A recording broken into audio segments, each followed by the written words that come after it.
अयोध्या धाम। आज सरस सलीम परिवार ने इस छोटे से कलाकार को आमंत्रित करके हमारा आपका दोनों का सम्मान बढ़ाया है। एक बार सरस सलीम परिवार के लिए जोरदार तालियां हमारी तरफ से होनी चाहिए। जय हो। और मुझे अचानक संचालिका महोदय, हमारी जो खूबसूरत संचालिका महोदय हैं, इन्होंने इनवाइट कर दिया। मैं तो वैसे बैठा था।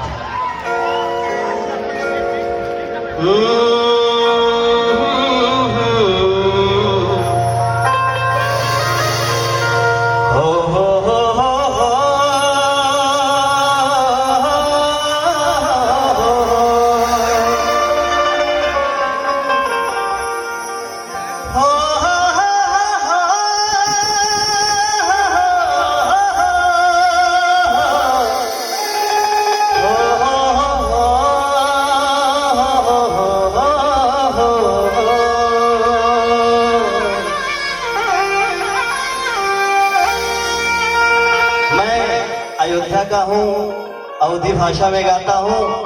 इस भोजपुरी मंच पे मुझे सम्मान दिया, बुलाया गया, मैं बहुत बहुत आभार प्रकट करता हूँ। विश्व प्रसिद्ध गोस्वामी तुलसीदास द्वारा रचित श्री रामचंद्र जी की चंद चौपाई से मैं शुरू करता हूँ, जैसा आदेश होगा।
क्योंकि बहुत पूरी भोजपुरी इंडस्ट्री यहाँ पे इकट्ठा है। हमारे छोटे भाई श्री बृहस्पति पांडे जी को बहुत बहुत धन्यवाद, बहुत अच्छा व्यवस्था आपने कराया है। छोटे भाई विवेक पांडे बस्ती, छोटे भाई